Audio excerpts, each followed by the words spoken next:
Hello दोस्तों, आपका स्वागत है आपके एनएसएल यूट्यूब चैनल पर। हम कल पढ़ रहे थे प्रोजेक्टाइल मोशन का सेकंड पार्ट। आज हम पढ़ेंगे लॉ ऑफ मोशन का फर्स्ट पार्ट। मीन्स आज नेक्स्ट चैप्टर है, मीन्स नया चैप्टर है, फ्रेश चैप्टर है। क्या? लॉ ऑफ मोशन मीन्स गति के नियम। और टोटल नंबर क्लास कितनी होगी? 15। कितनी होगी टोटल नंबर ऑफ क्लास? 15।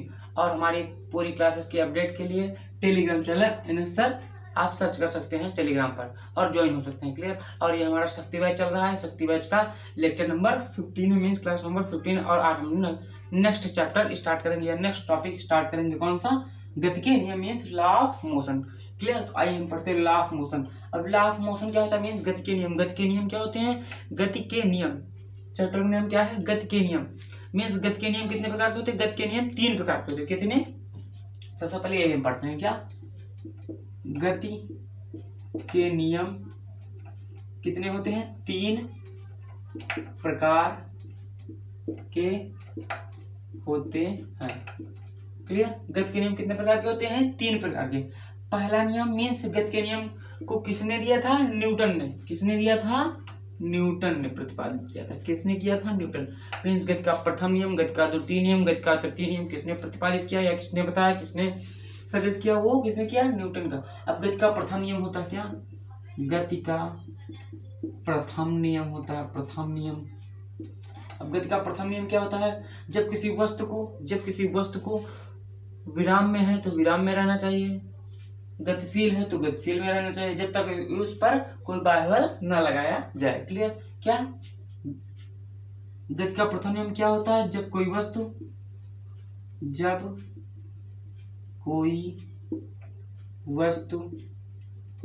विराम में है तो विराम में है तो विराम में रहना चाहेगी। क्लियर? या गति में है या गति में है तो गति में रहना चाहिए। गति में रहना चाहेगी। क्लियर? जब तक कि उस पर कोई बाह्य बल न लगाया जाए। जब तक कि उस पर बाह्य बल न लगाया जाए। क्लियर? ये क्या होता है? न्यूटन का प्रथम नियम। न्यूटन का प्रथम नियम क्या है? जब कोई वस्तु जब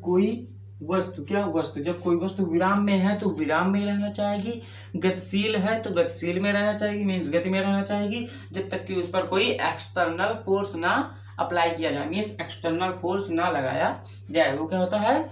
न्यूटन का गति का प्रथम नियम। और इस नियम को क्या कहते हैं? इस नियम को ही जड़त्व का नियम कहते हैं। क्या कहते हैं? जड़त्व का नियम कहते हैं। क्लियर? इस नियम को ही जड़त्व का नियम कहते हैं। क्लियर? अब इसी तरह गति का द्वितीय नियम है। अब द्वितीय नियम क्या है बताते हैं। क्लियर? द्वितीय नियम क्या है? अब आते हैं द्वितीय नियम पर। सेकंड पॉइंट क्या है? द्वितीय नियम किसका? गति का द्वितीय नियम। क्लियर? अब गति का द्वितीय नियम क्या होता है? संवेग परिवर्तन की दर को क्या कहते हैं? संवेग परिवर्तन की दर को मीन्स F बराबर del P by del T. Clear? या D P by del T या del P by del T means संवेग परिवर्तन की दर। क्या? संवेग परिवर्तन की दर क्या होती है? उस पर संवेग परिवर्तन की दर अप्लाई किया गया फोर्स के बराबर होता है या अनुपाती होता है। संवेग परिवर्तन की दर उस पर लगाया गया बल के अनुपाती होता है। तो क्या? संवेग परिवर्तन की दर उस पर लगाया गया बल फोर्स मीन्स बल के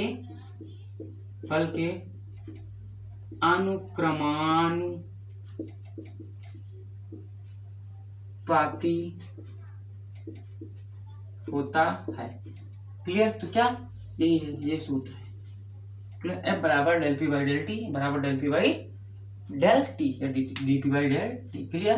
तो आई होप क्लियर हो चुका होगा। कोई दिक्कत कोई समस्या हो तो कमेंट बॉक्स में पूछ लीजिएगा, और हमारी क्लासेस की अपडेट के लिए हमारे टेलीग्राम चैनल NS सर को ज्वाइन कर लीजिएगा। क्लियर? तो नोट कर लीजिए पूरी स्लाइड, और मोस्ट इंपॉर्टेंट बात, आपको नोट्स बनाते हो चलना, ताकि हमारी कोई भी पेपर हो क्या इंडिया जैसे एयरफोर्स नेवी, उसमें आपको रिवाइज करने में आसानी हो। तो क्लियर? तो नोट कर लीजिए, तो नोट कर लीजिए, उसके आगे बढ़ते हैं। क्लियर? कोई दिक्कत कोई समस्या आई होप नहीं होनी चाहिए। जो भी कोई दिक्कत कोई समस्या हो कमेंट में पूछ सकते हैं। तो इतना क्लियर हुआ या नहीं? क्लियर? इतना क्लियर हुआ या नहीं? आई होप समझ में आ गया होगा। क्लियर? तो हम बढ़ते हैं अपने नेक्स्ट टॉपिक की ओर। क्लियर? क्लियर? कोई दिक्कत कोई समस्या आई होप नहीं होनी चाहिए। अब गति के तृतीय नियम क्या कहता है? गति के 3 नियम थे, हमने फर्स्ट सेकंड पढ़ लिया। अब गति का तृतीय नियम क्या होता है सबसे पहले पढ़ेंगे। क्या? गति का तृतीय नियम। अभी तो हमने गति का प्रथम नियम और गति का द्वितीय नियम हमने पढ़ा। अब गति का तृतीय नियम क्या है? तृतीय नियम क्या है? ये क्रिया प्रतिक्रिया का नियम। क्या है? क्रिया, इसे क्या बोलते हैं? क्रिया प्रतिक्रिया का नियम भी बोलते हैं। क्लियर? अगर क्रिया प्रतिक्रिया का नियम हम बोलेंगे तो बात एक ही है, मीन्स न्यूटन का थर्ड लॉ, या न्यूटन का थर्ड लॉ, या गति का तृतीय नियम। अब गति का तृतीय नियम क्या होता है?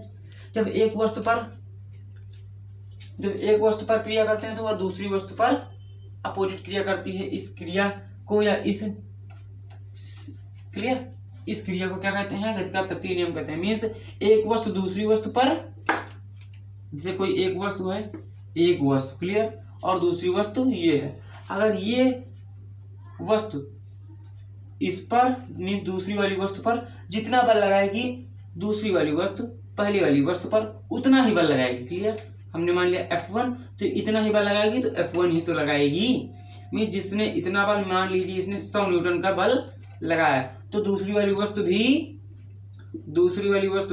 पहले वाले पर कितना न्यूटन लगाएगी? बल 100 न्यूटन। तो यही नियम हमारा क्या हो जाता है? Means action reaction law. Clear? Means पहली वस्तु दूसरी वस्तु पर जितना काम करेगी और दूसरी वस्तु पहली वस्तु पर जितना काम करेगी, दोनों बराबर होंगे। क्लियर? इसे ही क्रिया प्रतिक्रिया का नियम कहते हैं। यही गति का तृतीय नियम। हाँ, इसे डेफिनेशन के फॉर्म में लिख देंगे। जब कोई वस्तु एक वस्तु पर बल लगाती है तो दूसरी वस्तु क्या लिखेंगे?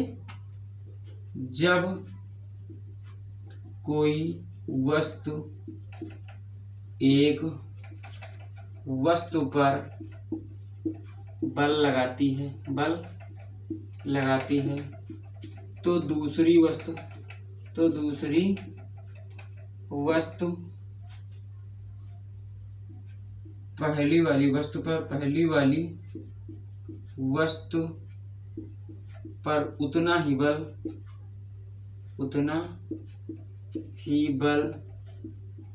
लगाती है जितना कि पहली वाली वस्तु पर उतना ही बल लगाती है जितना कि पहले लगा था। मीन्स उतना ही बल लगाती है। इस क्रिया को न्यूटन का तीसरा या तृतीय नियम कहते हैं। क्लियर? आई होप क्लियर हो चुका होगा। कोई दिक्कत कोई समस्या कोई परेशानी आई होप नहीं होती। जैसे इसका एग्जांपल क्या करेंगे? अब जैसे फर्स्ट लॉ का एग्जांपल क्या होता है, सेकंड लॉ का एग्जांपल क्या होता है, लेकिन थर्ड लॉ का सबसे पहले हम थर्ड लॉ का एग्जांपल बताते हैं। जैसे थर्ड लॉ का एग्जांपल क्या है? जब कोई एक वस्तु दूसरी वस्तु पर जितना बल लगाएगी, दूसरी वस्तु भी पहली वस्तु पर उतना ही बल लगाएगी। इस क्रिया को क्या कहते हैं? न्यूटन का तृतीय नियम कहते हैं, या क्रिया प्रतिक्रिया का नियम कहते हैं, हमने बताया था ना, या क्रिया प्रतिक्रिया का नियम कहते हैं, क्रिया प्रतिक्रिया का नियम कहते हैं। क्लियर? आई होप क्लियर हो चुका होगा। तो क्रिया प्रतिक्रिया का नियम क्या है? जैसे हम कुएं में पानी भर रहे हैं, एग्जाम्पल के तौर पर क्या है, कुएं में पानी भरना, क्या, कुएं में पानी भरना, क्लियर। ये क्या है, कुएं में पानी भरना क्या है, न्यूटन के थर्ड लॉ पर बेस्ड मीन्स गति का तृतीय नियम पर आधारित है। जैसे हम पानी भर रहे हैं तो जितना बाल्टी नीचे पानी बल लगा रहे हैं उतना हम रस्सी से भी बल लगा रहे हैं, तभी तो वो आती है। अगर उससे ज्यादा लगाएंगे तभी आएगी, अगर बराबर है तो नहीं आएगी, क्लियर।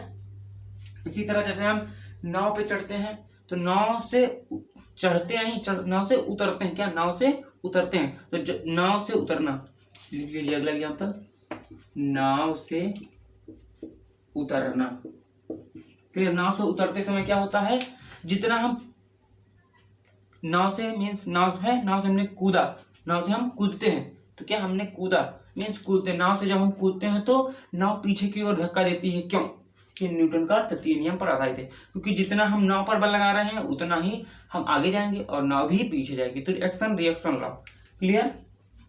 कुएं में पानी भरना, नाव से उतरना, क्लियर। और यह सदैव दो वस्तुओं पर आधारित है, और ये नियम क्या है, सदैव इसके लिए दो वस्तुएं होनी चाहिए, दो बॉडी या दो वस्तुएं होनी आवश्यक है, होनी आवश्यक है, क्लियर। आई होप क्लियर हो चुका होगा, तो नोट कर लीजिए, कोई दिक्कत कोई समस्या हो तो पूछ लीजिएगा, क्लियर, ओके। कोई दिक्कत कोई समस्या आई होप नहीं होनी चाहिए, जो भी कोई दिक्कत हो, जो भी कोई समस्या हो आप पूछ सकते हैं, क्लियर, ओके। तो हमने आज ये पढ़ लिया, क्लियर। अब आगे पढ़ते हैं, सबसे पहले नोट कर लीजिए, कोई दिक्कत कोई समस्या आई होप नहीं होनी चाहिए, जो भी हो कोई पूछ लीजिएगा, क्लियर।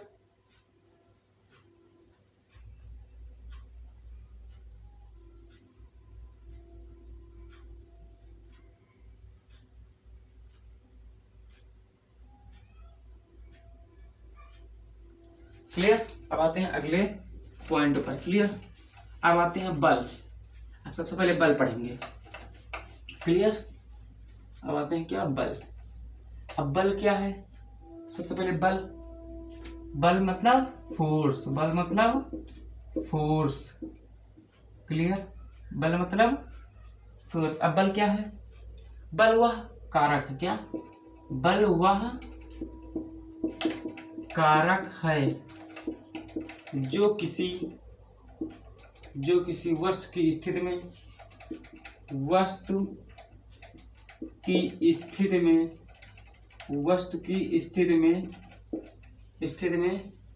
परिवर्तन ला दे या लाने का प्रयास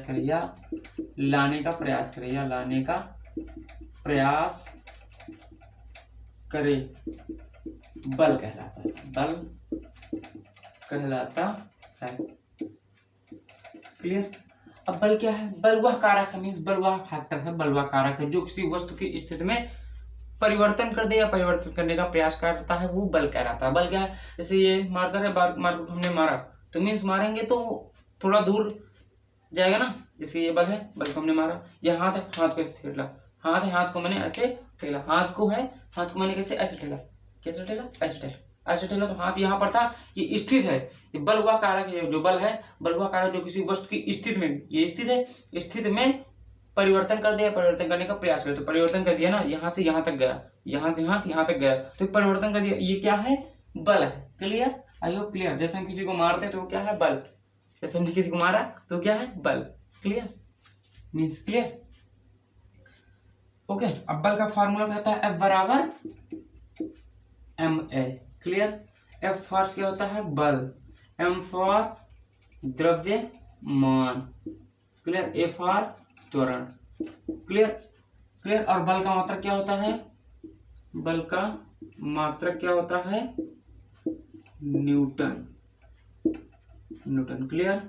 और बल का बल की विमा क्या होती है, mlt-2, वो भी ब्रैकेट में, क्लियर। अब यहां से एक फार्मूला और मान लीजिए, एक न्यूटन बराबर क्या होता है, 10⁵ डाइन, ये इंपॉर्टेंट है, क्लियर। एक न्यूटन बराबर 10⁵ डाइन। तो क्लियर, आई होप यहाँ तक तो नोट कर लीजिए, कोई दिक्कत कोई समस्या आई होप नहीं होनी चाहिए। अभी तक हम गति के नियम में इतना पढ़ चुके हैं। क्लियर, कोई दिक्कत कोई समस्या आई होप नहीं होनी चाहिए। क्लियर, तो नोट कर लीजिए, कोई दिक्कत कोई समस्या कोई परेशानी हो तो बता दीजिएगा। ओके, तो हम आगे बढ़ते हैं अपने नेक्स्ट टॉपिक की ओर। क्लियर, ओके, तो आई होप नोट हो चुका होगा। क्लियर, बढ़ते हैं। ओके, हमने आज बल पढ़ लिया। बल कितने प्रकार के होते हैं? बल अब पढ़ेंगे टाइप्स ऑफ बल। बल कितने प्रकार के होते हैं? अब आते हैं बल। हमने बल पढ़ लिया, अब बल कितने प्रकार के होते हैं? बल 2 प्रकार के होते हैं। कितने? बल 2 प्रकार के होते हैं। यहाँ पर लिख लो, बल 2 प्रकार के होते हैं। पहला बल क्या है? संपर्क बल। क्या है? संपर्क बल। दूसरा असंपर्क बल। असंपर्क बल। अब संपर्क बल असंपर्क बल क्या है? सबसे पहले समझते संपर्क बल क्या है। संपर्क बल वह बल है जो किसी वस्तु की स्थिति में परिवर्तन कर दे, वो भी संपर्क में आके। क्लियर, मीन्स टच करके, तो हो गया संपर्क बल। असंपर्क बल क्या है? असंपर्क बल वह बल होता है जो किसी टच में ना आकर के जो परिवर्तन ला दे किसी वस्तु की स्थिति में, वो क्या होता है? असंपर्क बल। क्लियर, इतना ही। ओके, तो संपर्क बल असंपर्क बल समझ में आया। अब संपर्क बल में कौन कौन होता है? संपर्क बल का क्या होता है? जैसे लिखा है घर्षण बल। घर्षण बल, जैसे हमने किसी संपर्क बल बताया। संपर्क बल वह बल है जो किसी वस्तु की स्थिति में चेंज कर दे या चेंज करने का प्रयास करे। मीन्स जब स्थिति को चेंज करेंगे तो संपर्क में आकर ना, जैसे ये है इसकी स्थिति में चेंज करेंगे संपर्क में आकर, मीन्स इसके बीच में क्या होगा? घर्षण होगा। इसके बीच में क्या होगा? घर्षण। ये देखो, इसके बीच में क्या होगा? ये रफनेस, मीन्स जो है घर्षण हो रहा है, तो मीन्स ये घर्षण बल होगा। संपर्क बल कौन सा होता है? घर्षण बल। संपर्क बल कौन सा होता है? घर्षण बल। अब असंपर्क बल क्या होता है? असंपर्क बल क्या होता है? चुंबकीय बल। चुंबकीय बल, विद्युत बल। विद्युत बल, चुंबकीय बल और विद्युत बल क्या होते हैं? चुंबकीय बल और विद्युत बल होते हैं असंपर्क बल। अब चुंबकीय बल क्या होते हैं? जैसे चुंबक है, ये चुंबक है, ये मैग्नेट, ये एक मैग्नेट, मीन्स चुंबकीय एक चुंबकीय। इन चुंबकों के मध्य क्या होगा? आकर्षण या प्रतिकर्षण होगा, लेकिन दूर दूर, मीन्स विदाउट टचिंग। क्लियर, विद्युत बल भी ऐसे होते हैं। क्लियर, कोई दिक्कत कोई समस्या आई होप नहीं होनी चाहिए।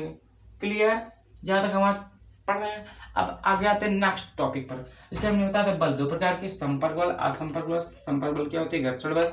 असंपर्क बल क्या होते हैं? चुंबकीय बल और विद्युत बल। क्लियर, अब क्या होता है? सबसे पहले जड़त्व हम पढ़ेंगे। जड़त्व, जड़त्व क्या होता है? जड़त्व को एक तरीके से क्या कहेंगे? मास। मास मीन्स द्रव्यमान भी बोल सकते हैं। क्लियर, तो द्रव्यमान ही होता है जड़त्व का मतलब द्रव्यमान। तो द्रव्यमान, किसी न किसी वस्तु का कुछ ना कुछ द्रव्यमान होता है ना, किसी न किसी वस्तु का कुछ ना कुछ द्रव्यमान होता है, तो मास। अब द्रव्यमान क्या होता है? सबसे पहले क्लियर, द्रव्यमान क्या होता है? मीन्स जड़त्व क्या होता है? क्लियर, क्लियर, जो जड़त्व होता है वो किस पर डिपेंड होता है? द्रव्यमान पर निर्भर होता है। द्रव्यमान पर निर्भर होता है। क्लियर, ये क्या है? Most point. मीन्स अगर तुमसे पूछा जाए कि जड़त्व किस पर डिपेंड करता है, किस पर निर्भर करता है, तो जड़त्व किस पर डिपेंड करता है? द्रव्यमान पर। मीन्स द्रव्यमान ही जड़त्व है या जड़त्व के द्रव्यमान मान लीजिए। तो ये क्या है? जड़त्व किस पर डिपेंड करता है? जड़त्व द्रव्यमान पर निर्भर करता है। क्लियर, अब पूछा जाए जड़त्व एक द्रव्यमान, लेकिन जड़त्व क्या है? जड़त्व की ना तो विमा होती है ना ही यूनिट होती। क्या? जो जड़त्व है, जड़त्व की ना तो विमा ना तो विमा ना तो मात्रक होता है। क्लियर, ना ही विमा होती ना तो मात्रक होता है। Clear, okay. और जड़त्व एक बात पर और क्या बताते हैं? अब जड़त्व किस पर डिपेंड करता है? मास पर, लेकिन जड़त्व किस पर डिपेंड नहीं करता है? जड़त्व क्या है? जड़त्व आकार एवं आकृति, आकार एवं आकृति पर डिपेंड नहीं करता है, मीन्स निर्भर नहीं करता है। क्लियर? जड़त्व आकार एवं आकृति पर निर्भर नहीं करता है, तो मीन्स जड़त्व किस पर निर्भर करता है? ओनली फॉर मास पर। और जड़त्व किस पर निर्भर नहीं करता? मीन्स जड़त्व किस पर निर्भर नहीं करता? उसका शेप कैसा है, उसका साइज कैसा है, इस पर डिपेंड नहीं करता है कि वो छोटा है कि मोटा है कि तगड़ा है। क्लियर? तो जड़त्व does not depends on shape and size. I hope clear हो चुका होगा, तो नोट कर लीजिए। और आपसे उम्मीद है कि आप नोट्स बनाते हुए चल रहे होंगे। आई होप क्लियर, तो नोट कर लीजिए। कोई दिक्कत कोई समस्या आई होप नहीं होनी चाहिए। क्लियर? कोई दिक्कत कोई समस्या नहीं होनी चाहिए। यहाँ तक क्लियर? ओके, कोई दिक्कत कोई समस्या नहीं होनी चाहिए। क्लियर? हम एक चीज आपको बता रहे हैं, जैसे और F बराबर जो ma हमने बताया था। क्लियर? F बराबर ma फोर्स का सूत्र है। तो F तो मान लीजिए हमने कांस्टेंट मान लिया एक तरीके से, तो m और a के बीच में क्या रिलेशन बनेगा? m अनुपाती 1/a। ये बना या नहीं बना? क्लियर? तो m जितना बड़ा होगा a उतना ही छोटा होगा। क्लियर? अगर ये जितना छोटा होगा ये इतना बड़ा होगा। क्लियर? मीन्स m जितना बड़ा a इतना छोटा, क्योंकि इनवर्स में है। क्लियर? इनवर्स में है। तो मान लीजिए हमने ये बॉल है, इस बॉल का मास हमने मान लिया m, और ये एक बड़ा बॉल, इस बॉल का मास मान लिया हमने कैपिटल M। तो मीन्स देखो ये बॉल और ये बॉल क्या है? ये बॉल है, BALL। ये क्या है? BALL ball. बॉल मीन्स गेंद। ये जो बॉल है m द्रव्यमान और ये बड़ा द्रव्यमान है, तो मीन्स जिसका द्रव्यमान कम उसका एक्सेलरेशन ज्यादा। क्लियर? मीन्स द्रव्यमान कम है तो एक्सेलरेशन ज्यादा, और जब मास ज्यादा है तो एक्सेलरेशन कम। क्लियर? अब ये क्या है? एक्सेलरेशन मीन्स वेग, एक तरीके से मान लिया जा सकता है। क्लियर? अगर जिसका मास कम होगा उसको हम आसानी से फेंक सकते हैं, जिसका मास हाई अधिक उसको हम कम फेंक पाएंगे।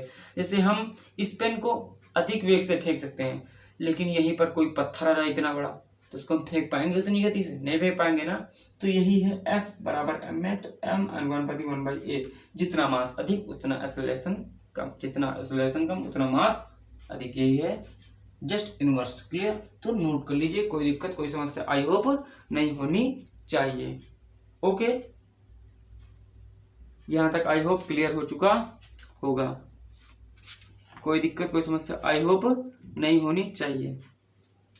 ओके, अब जैसे हमने बताया था क्या? न्यूटन की गति का प्रथम नियम। क्या बताया था? न्यूटन की गति का प्रथम नियम। एक मिनट, इसको भी बता दे रहे हैं।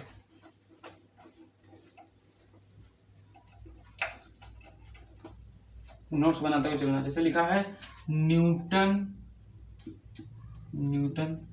की गति का प्रथम नियम। क्लियर? तो लिखा न्यूटन की गति का प्रथम नियम। क्लियर? अगर न्यूटन की गति का प्रथम नियम क्या है? F बराबर ma, जिस पर हमने मान लिया था कुछ भी हो। क्लियर? कोई दिक्कत कैसे समझते हो? नहीं। अगर F 0 है, हमने मान लिया क्या? माना F 0, तो क्या ये 0 बराबर m है। क्लियर? तो हमने m फॉर निकाला तो ये भी 0, अगर a फॉर निकाला तो ये भी 0। तो आई होप क्लियर।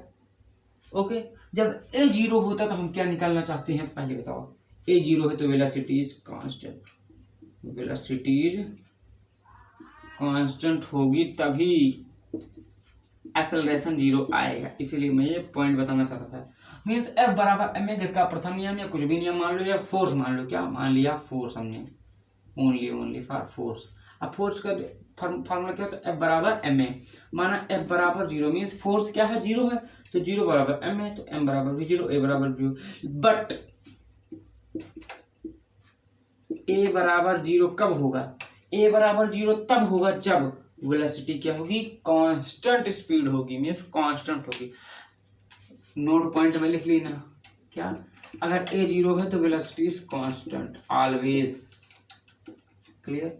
अगर ए 0 है तो वेलोसिटी हमेशा हमेशा हमेशा ऑलवेज कांस्टेंट होगी, तो नोट कर लीजिए ये point. Clear, I hope clear हो चुका होगा।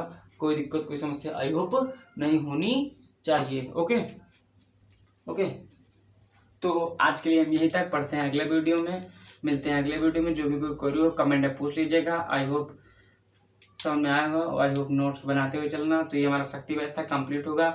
आज हम लॉ ऑफ मोशन की पहली क्लास कर रहे थे, हम कल पढ़ेंगे फुल ऑन जूस के साथ लॉ ऑफ मोशन की सेकंड क्लास। तो मिलते हैं अगले वीडियो में। और क्लास नंबर आज हमारी 15 थी, कल होगी हमारी 16। तो मिलते हैं अगले वीडियो में। जय हिंद, जय भारत, वंदे मातरम।